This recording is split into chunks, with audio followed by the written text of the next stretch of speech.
Hello to all of our friends near and far. Today is March 3rd and Monica asked me to give a little bit of an update of what we're doing and where we are. It's kind of early in the morning and we're organizing our day. I don't know if you know that there have been floods the past weekend in Lake Hai and in Ansabo. And we were able to organize through the civil protection of the Italian army to go by helicopter on Monday to Lake Hai and Ansabo Tuesday by helicopter, with the first objective of helping people stranded in trees and on rooftops, and the second objective to bringing water, which is the first thing people need in a flood because their drinking water is full of dead cows. And the third thing to bring dry clothes, which help against hypothermia. So we were able to make 2 responses so far, and followed by land responses of food and more clothes to Lake Hai. And we're not able to make a land response yet in Ansabo because the river is still high and we can't cross from Uruguay to Ansabo. I'm saying that, you know, mostly to let you know that we're hyper vigilant all the time about what the problems are in the country, and we do our best as fast as we can to try to show some solidarity and support. We've worked quite a bit so far, as you know, with problems related to homelessness. As you know, Father Watson's, the program of Father Watson's Light, run by Alfonso and Monica and Dorcha, has activities for 2,000 children probably, and daily meals for 1,200. And as you know, this is to try to give daytime constructive and therapeutic activities to kids during the day, even though most of them return to their tent cities at night. But the fact of the matter is, since the Archdiocese here has been really injured with the loss of the cathedral and the chancery and the Archbishop, we've been organizing very strongly for the 157 parish priests, many of whom have many parishioners living under tarps, and probably 20 of the parishes are completely destroyed, and even the pastor is living under tarps with all of the people. In any case, we've been doing our best to supply food to many of these parishes one at a time, 100 bags of rice at a time, a few tents at a time, a few tarps at a time.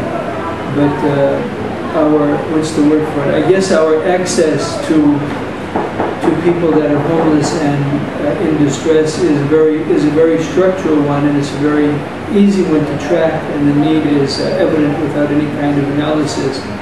And we're grateful for all the support from people like yourselves who have given us really a strong position to be in order to be able to help as much as we can with all of these different problems. Our hospital is nearly back to normal, except for the orthopedic part and the neonatology part, which still needs strong participation staff-wise from abroad. Most of the adults are out of our hospital, and in collaboration with the St. Camilla's Hospital, most of our adults are there. We're building an adult field hospital out of containers thanks to donations of USAID. They've donated completely in boxes the innards of a field hospital, and we're using containers and $100,000 that they gave us to accommodate the structure for it. But that will help us manage adults that are still coming to the gate in a better way, especially adults which are not orthopedic cases, because it's really only orthopedic cases that we're able to send to St. Camilla's. So we have that going on as we speak. The U.S. Army in particular has been very helpful in coming even at night and helping us with the construction by the placement of the containers, which, as you know, weigh a ton. So neonatology is aimed at high-risk pregnancies, and the staff from Italy is doing a very good job, especially since we put this program together on the run while we were managing a completely other kind of crisis. So we're very glad to see that development, and a really important tie with our cancer program, which is still very small but the only one in the country, an important tie between our cancer program and the Danny Thomas St. Jude Cancer Program in the United States. There are a few teams here that are working on artificial limbs. They can do almost 200 over the next few days. We're making a radio appeal to invite children that are missing limbs to come to our hospital so that they can be fitted for, up to 200 of them anyway, can be fitted for these temporary artificial limbs. And that's really positive. I think 3 or 4 have been done already, and some of those children are already starting to walk based on this intervention.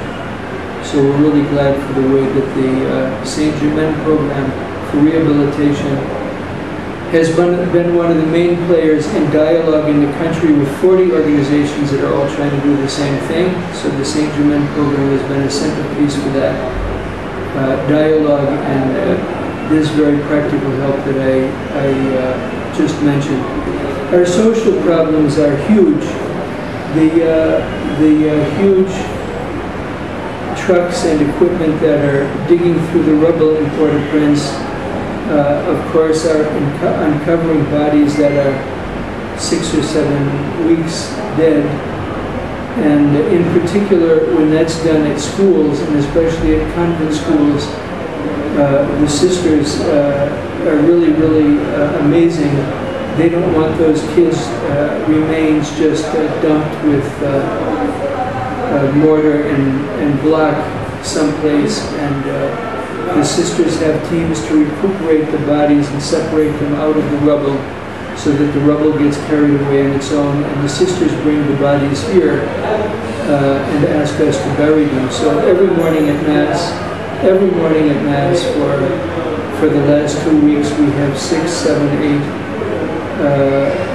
school children who died in the rubble weeks ago, and we have their remains in very simple body bags, and we offer the morning Mass for them at 7 o'clock and bless their bodies and have the traditional prayers and the incense, and then we bury them pretty much straight after Mass.